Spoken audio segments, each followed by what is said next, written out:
Great. Welcome to conversation on micro private equity.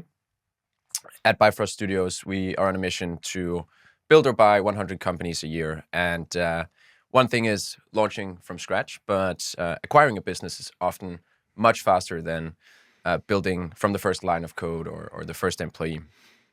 And what we're seeing right now is that millions of businesses are changing hands from the boomer generation, and that's specifically happening in the United States. We have about 10,000 boomers retiring every day, which is a massive amount of people. And these people own businesses, right? And they need to find a destination. And what we also see is these are majority small businesses. And these small businesses, they sell 50% cheaper on a relative scale to larger businesses.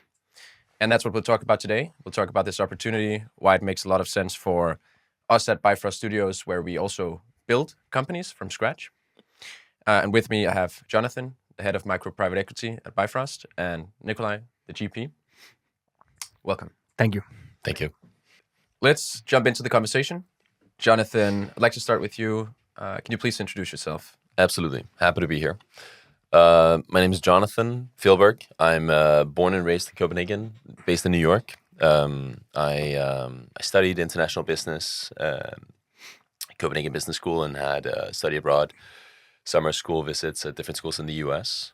And in my early career, I did some freelance accounting, web design, and even started a couple companies that ended up failing, and had a few angel investments until I found this company, Airtame, that I almost spent a decade with as sort of both through the startup scale-up process as an operator.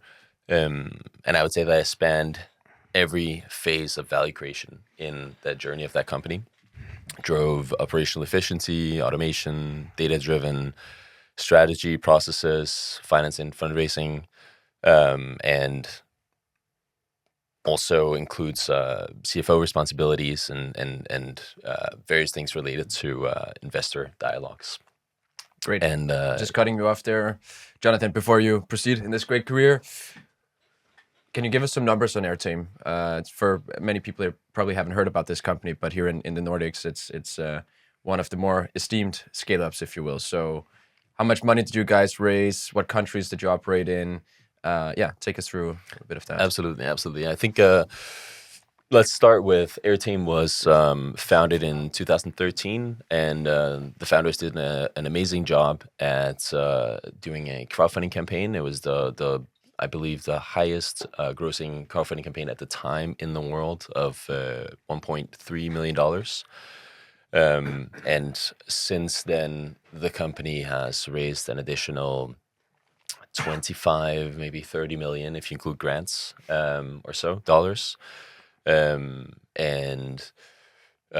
been a massive roller coaster, huge scaling process and tailwinds, and up until COVID, some troubles through COVID, a lot of challenges, and now it's back on track with also coming from a business model of selling hardware, one-time sort of recurrent revenues, to swapping that over into more of a software offering with recurring revenues that are explosively on the rise right now. Great, amazing. And now you're here with us. Tell us about your role.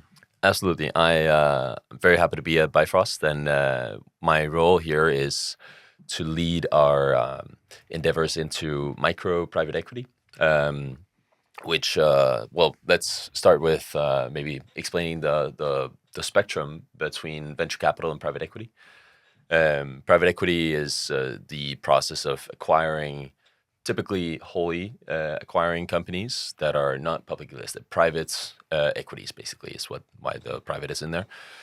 And then applying different value optimizations, and it can be at different stages of the life cycle of a company. And you could compare it to flipping apartments or flipping property. You buy something at a discount or at a lower price, you make optimizations, and you sell it more expensively. That's kind of the playbook used by them. Whereas on the other end of the spectrum, you have venture capital that invests in not necessarily moonshot, but like very high potential business ideas, and get in earlier in the life cycle of companies and also invest in minority and don't take ownership or majority ownership of a company. And there's sort of a spectrum in between all of that, where you on the private equity side, you also have growth equity type companies and other players that resemble each other. They typically don't go below $10 million or so in the EV of the companies that they purchase. And venture capital rarely, if ever, does majority investments. So they remain an advisor or minority influence on the company, to varying degrees at least. And so there's this opportunity in the space right now for many reasons, but in particular below the $10 million mark, or even below, especially $5 million mark of EV, where you have less competition for deals, but because of technology and other changing circumstances in the sort of macro environment, the feasibility of doing private equity at that layer, layer of the market, is becoming very like high potential for great returns.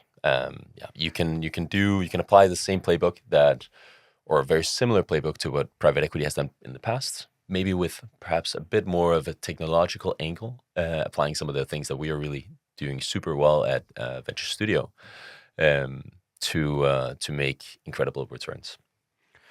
And maybe we could talk a bit about risk in the context of micro PE, and venture capital investments, where we believe that we, with our venture studio frameworks, are able to basically find these smaller target businesses, and with the model and frameworks we're working with, are able to kind of optimize all the kind of weak spot in the business, and in a rather short time frame move them up the kind of PE ladder, and then basically improve them on some of these is kind of multiples on the EBITDA, etc. So we actually are getting venture-like returns on the investments, but with a much lower risk profile compared to the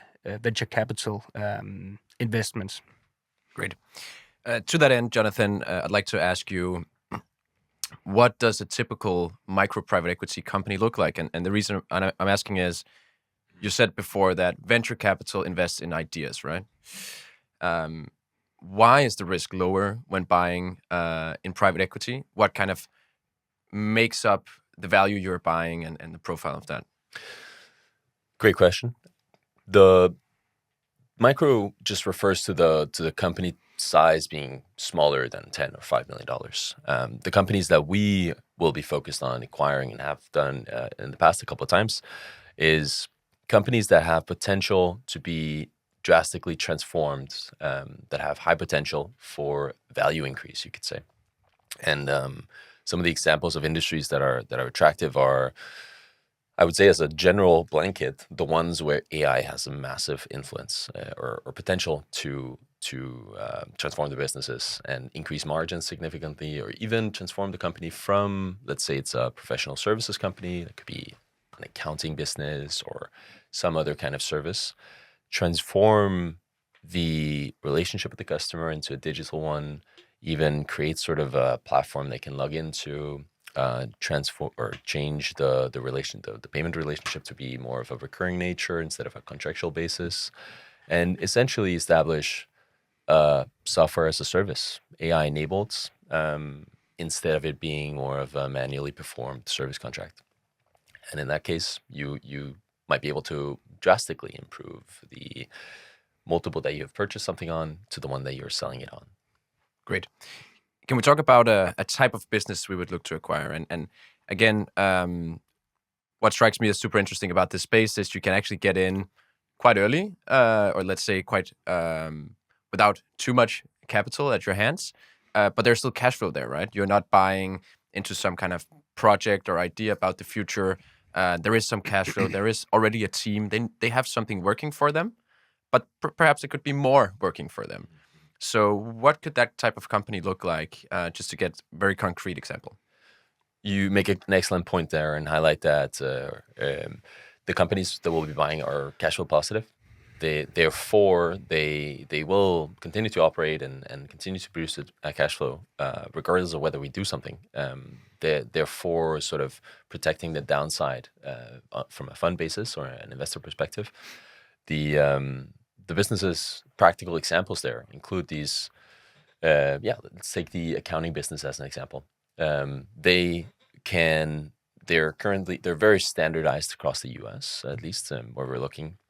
There's high competition to buy them in the little bit higher space because they're attractive for private equity buyers, which in turn is also an exit strategy for us. We can almost flip the script and talk to the private equity buyers, and ask them what kind of business would you like to buy. We'll make it for you in a year or two. But these businesses they're interesting to roll up because they are the way that you perform the services are standardized in the market across businesses. They don't differ too much, therefore making it easier to combine them into a bigger business. They're cash flow positive, and they are ripe for AI enablement. You can drastically improve the margins by leveraging this massive tailwind happening to many industries. Great. Perfect, Jonathan. Let's double click on that. So we want to play in a space, let's say enterprise value wise, where there's not too many other players, at least not systematic investors that are looking to make multiple acquisitions. So that makes it cheaper to get in. But you mentioned you can actually buy more of these, put them together. What happens when you put multiple companies together like this? Why is it interesting? What are you trying to achieve in that kind of roll-up strategy? As Nikolai alluded to before, there's something interesting about acquiring companies that are smaller than a certain value, especially that $5 million mark, and combining them, rolling them up into a larger company. And specifically, this concept is called multiple arbitrage. You can buy companies for a lower multiple, typically 2 to 4, 2 to 5 times the EBITDA, the profit of the company. But as soon as you get up into the higher space, the plus 10 or plus $20 million mark EV of the company, those same firms, or that you have combined into a single firm instead of being a little more fragmented, go for 8 to 15 times EBITDA. Or even if you are successful in your tech enablement, AIification, and different other transformations, it may be possible to sell that same company for a multiple, not on the EBITDA, but on the ARR, as it's now become a SaaS business. There are many other value levers that you can apply. That's the one that pertains to buying, or what's really interesting about the small company, roll up into a larger company. You can also, another good example of what we'll do with digital transformations and AIification is the margin expansion. You can lower the cost of delivering some service, which in turn increases your EBITDA. Even if the multiple remains the same, the value of the company has increased. Great. Nikolai, going down this lane here, if there is a multiple arbitrage, right? So anyone could go and buy one of these smaller companies, buy 5 of them, put them together, and you have a return. Why is it that there's not many more players in this space? Why is it that traditional private equity funds don't go, let's say, in the entry market and operate there? There's multiple reasons for that. First of all, when looking at the size of typical private equity funds, the smallest of them would typically be around $150 to $200 million in fund size. So it's simply, when considering all the cost associated with acquiring a business, simply doesn't make sense to buy businesses at an enterprise value from 2, 3 to max $10 million. It's too expensive for them. This might change in the future because for typically just assessing a business case, going through a due diligence process, all the legal tasks associated with acquiring a business, it will cost hundreds of thousands of dollars. And for that reason, considering the return profile you're expecting on an investment, it is it really is doesn't make sense for these larger funds. Jonathan, you have something to add? I reiterating what Nikolai just said, that there's the standard playbook of private equity companies is one that applies to high value companies. They have very thorough due diligence processes and various other things that cost a lot. Also, the transformation applied to companies are typically done by maybe large consulting firms that cost quite a fortune. Whereas we also foresee that one of the reasons why we'll be able to play in the space that is smaller is that we'll be able to leverage AI not just in the companies but at the playbook level, so that due diligence can be done quite quickly, costing less, as well as the transformations, especially which we can draw on our expertise from the venture studio side to transform businesses at a much lower cost, the cost of the transformation itself, than our competing firms in the sort of standard private equity space can. Yeah, and we expect to be able to carry out a due diligence process in a matter of a few weeks, 2 to 4 to 6 weeks, whereas in for larger acquisitions, it would typically be a month-long due diligence process. So in that sense, yeah. Great. We are not alone in this space, although we want to be. There are a few players who are doing similar strategies and with a lot of success as we see it. Jonathan, can you take us through some of the model companies, some of the acquisition strategies that have been highly successful in the micro private equity space? Absolutely. There are a number of companies that, and let's take a few, let's categorize them a little bit. Like, let's start with the ones that simply play in the smaller space and roll up software, focus on software companies. We have an age-old company called Constellation Software.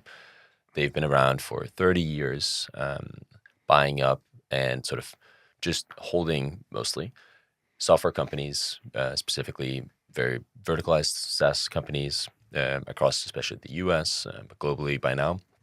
They're listed on Toronto Stock Exchange now, and are probably something along I didn't check today, but $40 billion company. And they simply buy small software as a service companies that they're profitable. They can get them for maybe a 3x multiple on the subscription they are. But that's a more established example, the one that many also aspire to copy. A more recent example is, for example, a company by the successful entrepreneur Andrew Wilkinson, Tiny Capital. And as the name alludes to, that company buys up tiny companies or wonderful internet businesses, as they say. They focus on internet businesses. They have expertise in e-commerce, web design, things like that, and sort of accumulate them or put them into their holding company and do some improvements to the companies, but essentially the value of the whole holding company as a whole increases simply by adding those companies into the fold. Yeah. And just to Constellation Software, it's actually a $100 million Canadian dollar market. $100 billion Canadian dollar market cap. And what's very interesting, I think we recently discussed this, they started with $25 million back in the early 90s and delivered almost 26,000% return since then. So it really underlines that this is a brilliant business model. Although, as far as I know, Constellation Software do acquire businesses in the lower kind of small PE segment, where we are actually even smaller. Yeah. And so, and I guess it's been a while since I checked that number. The other category that might be interesting for us to copy or be inspired by are the companies that are extremely focused on a certain vertical. An excellent example of this is a company called Metropolis in the US that initially was intending to revolutionize the parking space in the US or in the world with computer vision technology. And they built a software that they wanted to sell to all the parking space owners, so that they wouldn't need staff. The drivers would automatically be charged based on their number plates and an app, something like that. And they met a lot of difficulty in selling into these because they're basically landowners, and they're conservative, slow moving. So they started buying up land, buying up parking spaces, which became a larger part of their business than their software as a service. And so they've simply focused on this age-old business type, technologically transformed how that works, and are establishing a business on two fronts, sort of reinventing the way that you operate or the technology that you use, the OS of parking space owner, as well as growing the platform by actually acquiring the other part of that sort of value chain. Amazing. What a business model. Nikolaj, we've actually already done a couple of acquisitions here at Bifrost Studios, and starting in the Nordics. I think later we'll get on to why we want to do this in the US, multiple good reasons for this, but can you explain what these companies are, how we went through the acquisitions, and how it's going as well? Sure. Both of these acquisition actually appeared from some of the earlier Morph investments. So in that sense, we were already kind of on the cap table. But the two businesses that we managed to buy was Harbor, which is a marina software company, and the other one, Vinny's men's loafers footwear company, that we also prior to that had already a smaller investment in through one of our studio investments, 1255, that is headed by Malte. Both of these cases were more of transformation. They were not fully profitable yet, but we believed that we were able to kind of improve the margins through operational fixes inside the businesses, and I think we truly managed to do this in both cases. Maybe you, Sophus, I know you headed quite a bit of these improvements in especially Harbor. You could come up with a few of the points that we kind of looked at when following the acquisition. Sure.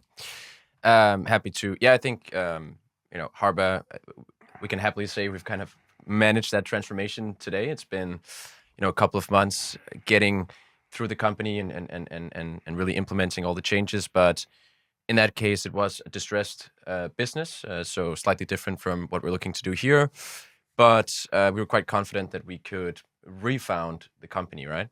And in our venture studio, we have a full process that we go through when we launch a company, right? We look at the product. We have multiple different parameters and vectors we can attack the product on.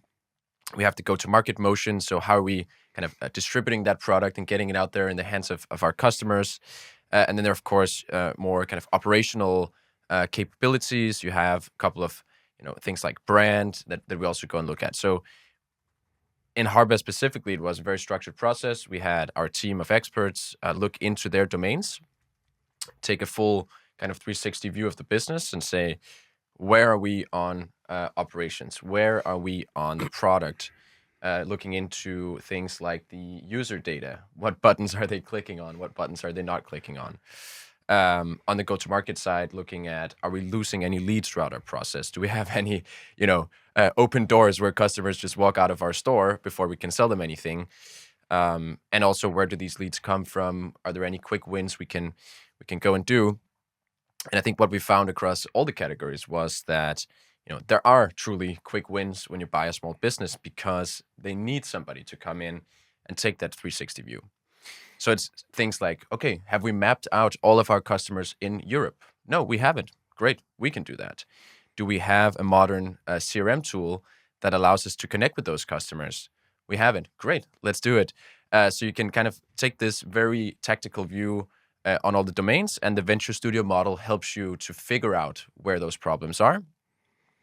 And then we went in and said, okay, let's make a 180-day plan. Let's make a 365 plan. And then you just start executing against those quick wins. And I think it's been great. We got a new CEO on board. Of course, you also have to kind of restructure a little bit when you buy a business like this.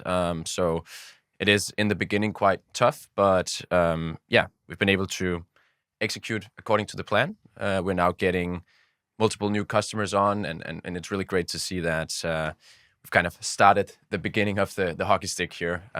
Yeah, after just a few months. I think you mentioned a few excellent examples of why venture studios are actually uniquely positioned to take advantage of the micro PE's play that's sort of appearing in the market. They have, or we have in particular, a very, very strong platform with these shared services and experience in actively involving ourselves in the companies that are built and now also bought by the company, by the firm. Whereas the venture capital players that have a similar mindset to us and the other venture studios that exist, they don't have as strong of a platform. Private equity players have a stronger platform, but they don't have the same venture capital or venture space eye and perspective on what you can do with companies. So there's sort of a unique opportunity for venture studios, and in particular for Bifrost, because we're such fast moving on this. Yeah, and I think to that, you made this great analogy earlier on that private equity is similar to real estate, right? It's you buy a property, you make the fixes, and then you sell it to somebody else. And in the meantime, you take a rent, right? Which is just the cash flow from the business. And I think Harba is a good example of where in the real estate market we want to play, right? It might be, fixer-uppers, not the prime real estate in the perfect zip code, and you just kind of put in a new kitchen and then you move on. And that is the traditional private equity business model. Buy something that's good and make it great. And in the meantime, you have the market growth rate, you leverage that, and you make amazing returns. We, of course, are also looking for good businesses, but in a different, playing field, a bit higher risk, a bit more entrepreneurship than, just the quick fixes. And that's what gets us excited. So, perfect. Yeah, Jonathan, one more thing to add. And another point to add about what opportunities we're really pursuing here is or one of the conditions in the market that make it so attractive to play with this. We believe that some AI will revolutionize many things in the world, and some things will be revolutionized, as we've especially seen also from software doing over the past decades. Will revolutionize things by new companies appearing that over time take up market share. We think that there's an opportunity instead of or in parallel to building companies that slowly take up the new market share of the market. We can buy companies that have market share and transform those into software and AI companies. And in doing those two things in parallel, we have a quicker grasp or a quicker journey to a higher market share. And yeah, Nikolai, you have something to add. Yeah, and the reason why we believe we're uniquely positioned to do this is that we all of the Bifrost team have in one way or the other worked with AI and tech businesses for almost the last 10 years. So this is really one of the areas where we have great understanding and can go into these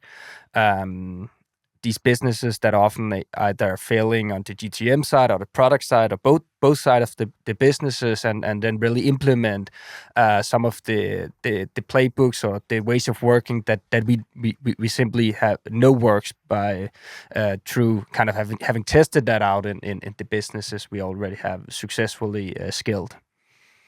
Right. I'd like to shift a little bit here. So now we've talked about why this private equity play makes sense, why it makes sense for us as venture studio investors and builders. Of course, we talked about us acquiring a couple of businesses in the past. Now let's talk about why the US. So we've done 2 acquisitions in the Nordics. We feel strongly there's a business model there, but we also feel it's much stronger in the US. So, Jonathan, take us through why it makes more sense to do this in the States. Thank you. There's a number of reasons why the U.S. is attractive to do this in. It's a great economy. It's very standardized and huge across the whole country. So there's a very large market, a lot of businesses that resemble each other. Whereas in the EU, you have more of localized businesses. There are language barriers. There's regulatory differences. It's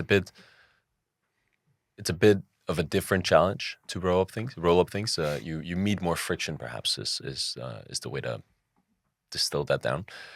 In the U.S., you also have drastically better capital markets. You have so many options, or let's take the spectrum of debt to equity is filled with hundreds and hundreds of variations and nuances in the U.S. You have an easier time basically finding ways to finance your great ideas. Whereas in Europe, for varying reasons, there's just less options for you as a person with a great idea. It's a bit harder to find that capital than it is in the U.S. There's also in the U.S. this we alluded to this in the beginning, but there's a whole generation owning millions and millions of businesses, and I think I saw a statistic the other day that it's 40% of the U.S. economy is held by, or businesses is owned by boomers, about to retire people, and those don't always have an obvious owner or a next generation to take over. So there's a large part of the existing economy that can be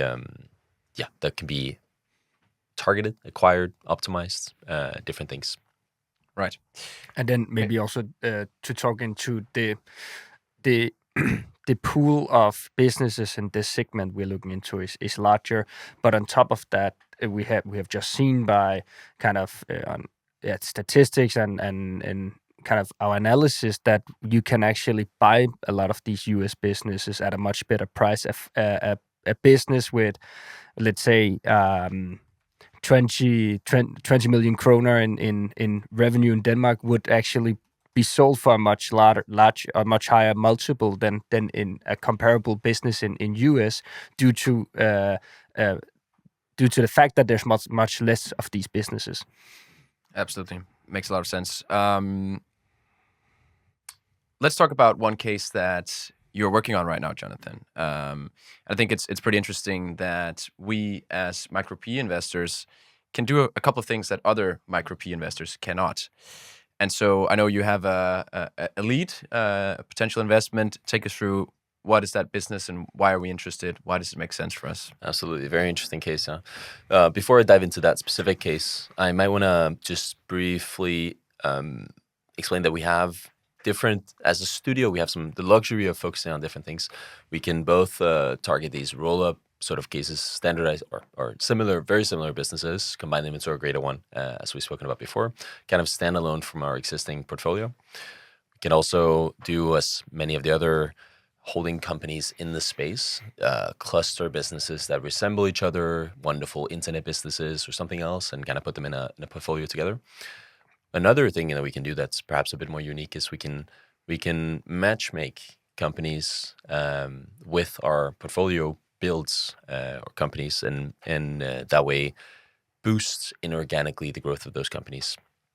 And the specific case that we're talking about now is we've built a company called Entropy Survival, focused on sort of survival and tactical gear in case of doomsday or something else.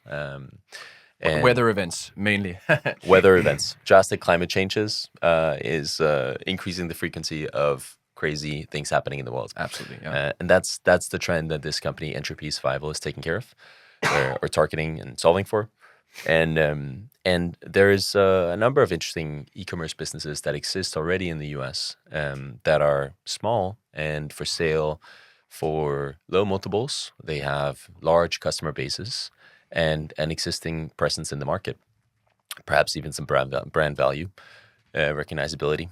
And so we're looking into buying a company or more that fits the new build company that we have, and that way boosting very quickly how wide we reach with that new concept. And tapping into an existing base of US customers, and maybe to that you already tried the scaling Airtame in US, and maybe you could talk a bit into how it affect that kind of the possibilities of scaling when you have an entire market that speaks the same language compared to Europe, where we have a much more fragmented market with, I don't know how many, 20, 25 different languages being spoken. Yeah, exactly. It's an excellent point as to why, or also sort of backing why the US is the focus area here.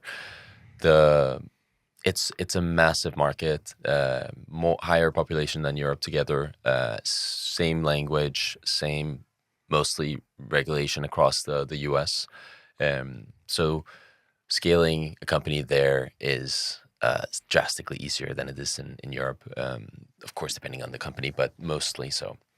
For my previous endeavors, that was at least the case.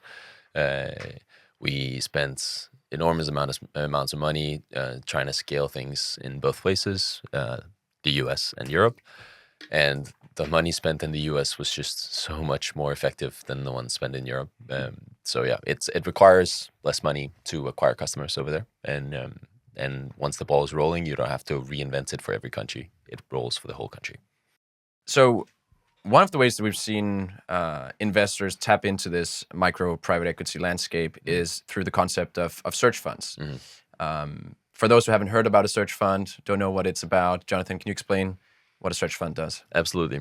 Search fund is an individual that establishes a fund with the goal to acquire a single company, typically a single company, and that way do what's labeled entrepreneurship through acquisition. They'll acquire a single company, and as an entrepreneur would do, sort of take that company and build it into something. Great.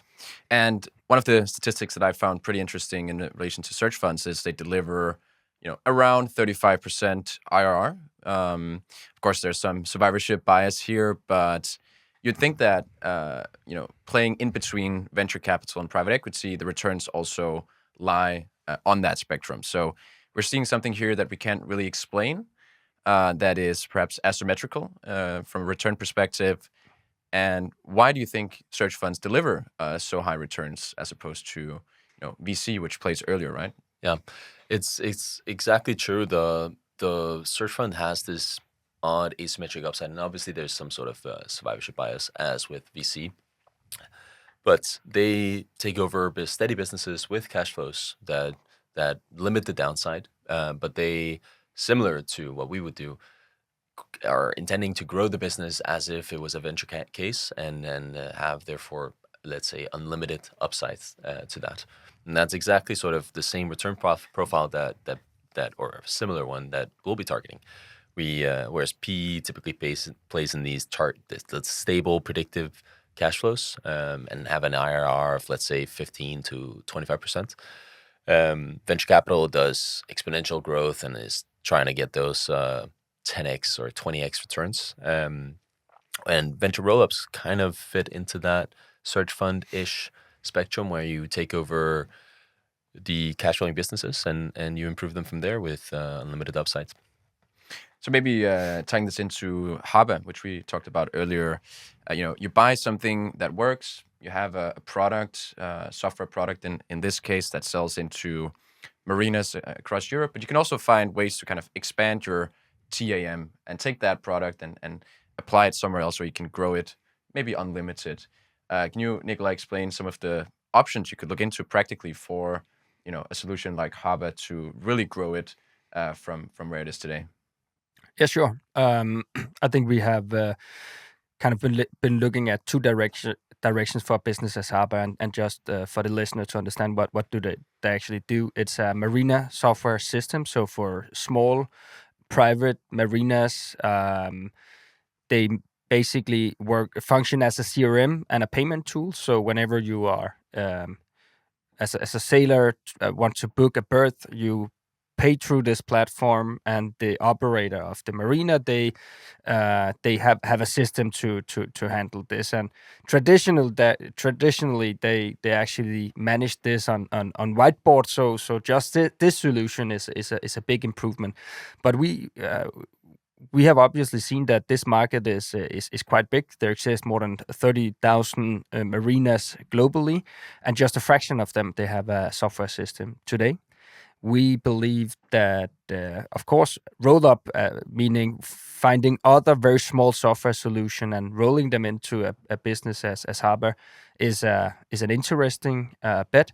But alternatively, we have considered, is there other similar type industries where we could utilize the existing software platform and sell it into these industries? That was one of them. We've been looking quite a bit on is camping, where they have very similar type setup.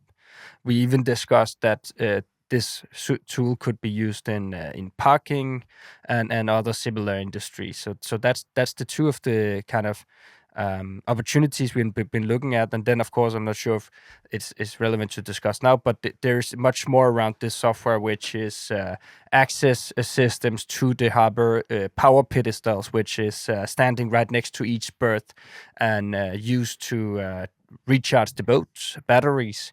And that also in this space, there's a lot of great small businesses that we could roll into Harbour. Great points. I'd like to talk a little bit about how one can actually buy a business like this, right? So let's say we found the business, we like it, we want to get in. Then there's a financing question. And Nikolai, how do you in the US finance an acquisition of a small business like this? Yeah, so deal structuring is something we are very passionate about, and there's is great opportunities also in this space. It's quite similar to traditional private equity, but I think in terms of the amount of equity we buy, we can be slightly more flexible. We obviously need to have 51%. We will typically try to get much higher, maybe even going up to 100%. But we're very flexible in that sense.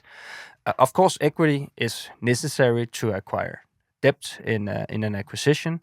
We already have multiple debt providers, discussions with these to kind of help us with this more scalable version of a micro PE, where we want to buy multiple businesses. But other ways that we also exploring is, of course, seller financing. One thing we tried with one of our acquisitions, and obviously, since there is slightly higher risk in these acquisitions compared to small size, mid-sized PE, seller earnouts is also something we definitely want to apply to the deal structures, and then maybe also to discuss this club deal equity structure, something I know you already kind of discussed with a few, Jonathan. Maybe you have a few points to that.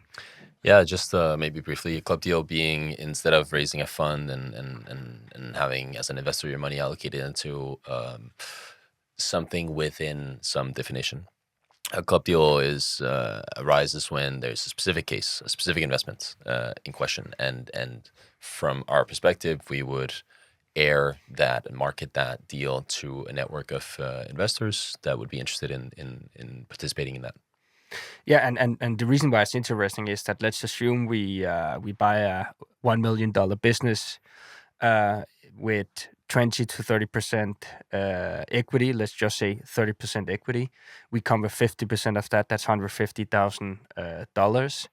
And then we, of course, manage debt, seller financing, and possible earnouts.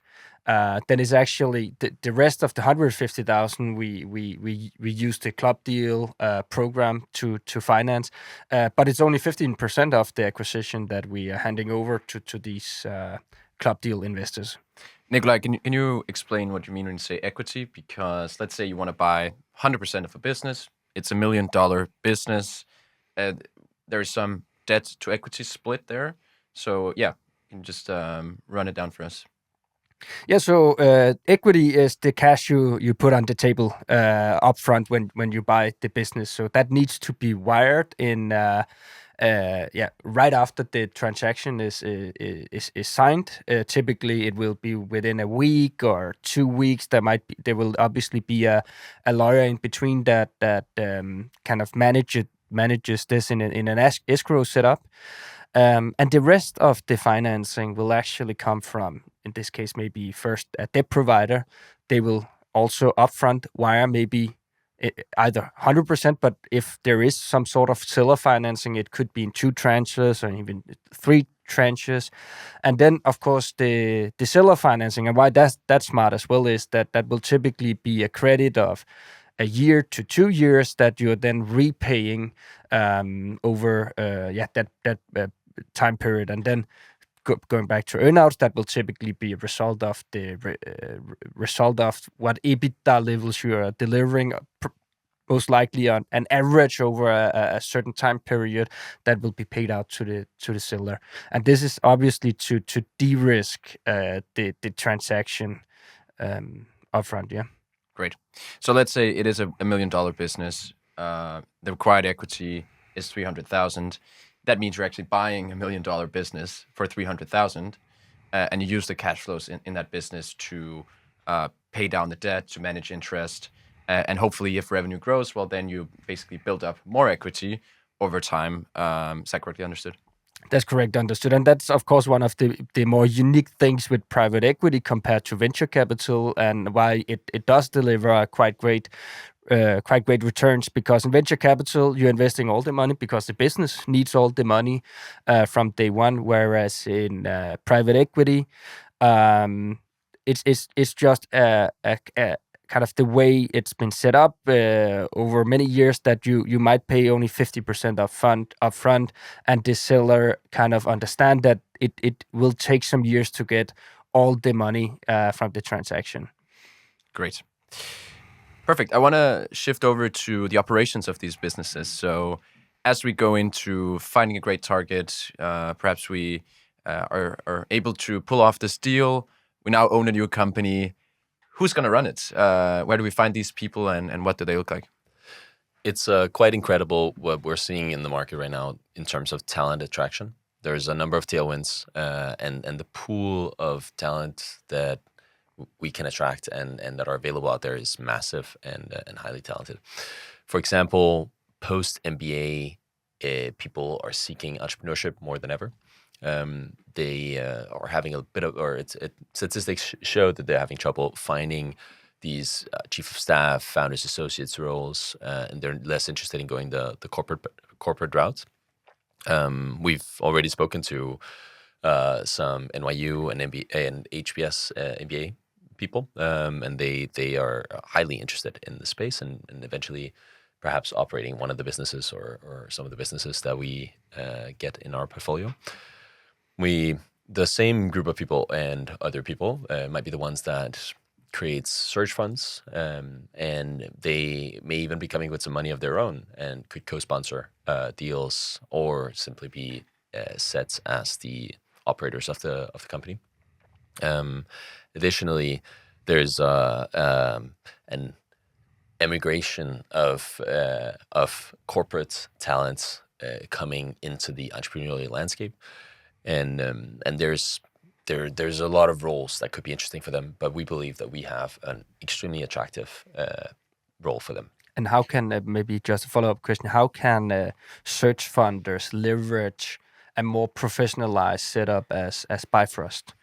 Yeah, so what we also in our studio have become experts in is this platform of shared services that limit or help companies and especially the individuals in those companies perform really well and create immense returns or immense results by having access to these, both the people and the shared services libraries. Those are exactly the things that transfer and apply to the companies that are acquired. So they can leverage all of that to run the businesses and create success. And Go ahead, Nico. and having hired, hundreds and in your case maybe thousands of people. Hundreds. How can we use that to find these really talented profiles and put them into these businesses? Right. So I think I'll start with this dynamic, which is really interesting. If you are a search funder and you want to pull off not just buying a business, but let's say it was this software play, and make it great, right? You're not just looking to grow it at 10% per year. You're looking to use the steady cash flow to reinvest into the business. You're trying to figure out, what do I need to do that? And it's a full transformation, like you said. So you'll need somebody who is an expert on the product side. What does a great software product look like? You're going to need somebody on the go-to-market side. What does the right funnel for this product look like? Conversion rates, et cetera, breaking it down. And you also need kind of the operations, like how will we hire people, and as a search funder, you're probably thinking, okay, that was the P&L completely destroyed there because I needed to go out and hire those people. And so I would say, very practically, the economics of a search fund will make a lot more sense when you have access to these shared services and you're not, paying McKinsey to come in and do this.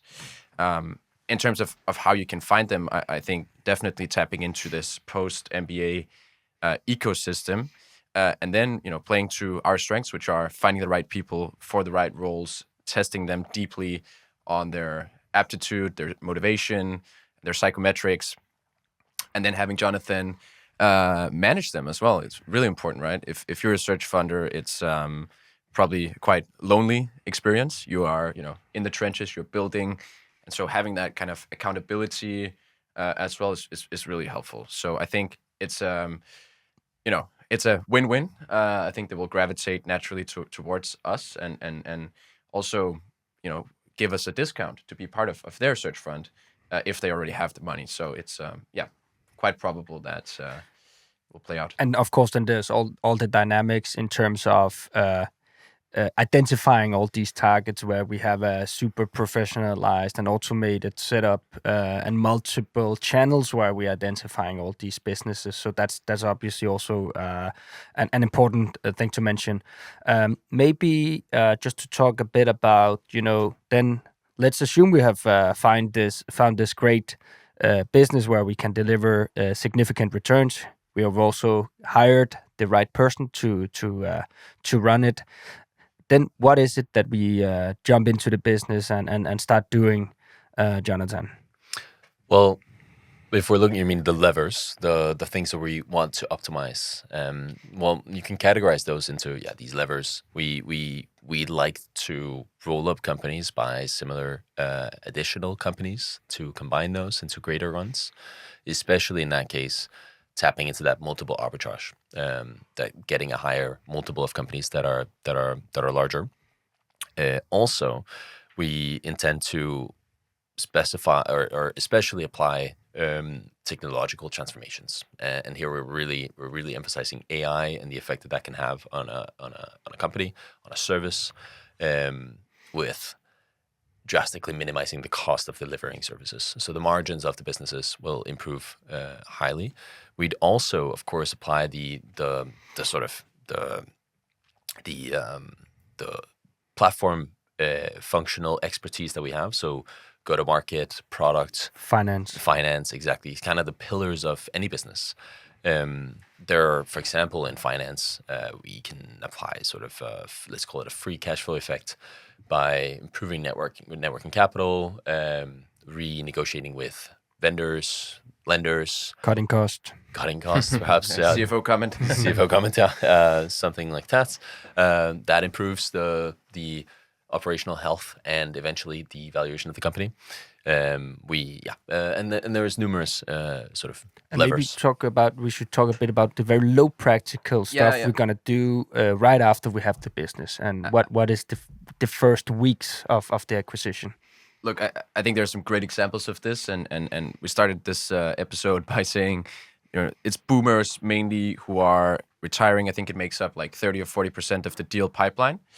And just some very concrete examples you could do from day one, right? Let's say you have an air conditioning business that has a staff of technicians that go out and fix AC units in the US. Massive micro P opportunity. It's one of the most effective ones we've seen. You can look into things, first of all, like routing. So many of these businesses probably have a secretary or somebody who sits there and does the routes for all of your staff, right? These do not think about AI. They do not think about, we could actually reduce our fuel cost. We could maybe service 1 or 2 more customers a day with the right routing. Similarly, in the customer management, it's like sending out text messages with AI that says your technician is going to be there in 15 minutes. Make sure you're ready. You're at the door. It just gets them in and out faster, and it gets them serving more clients, spending less time idle. And I think these are some of the plays that we've seen from SaaS businesses that we've been involved in. It's like always, chasing margin with technology and like being more efficient, thinking faster, thinking how can we reduce headcount or make ourselves more capital efficient.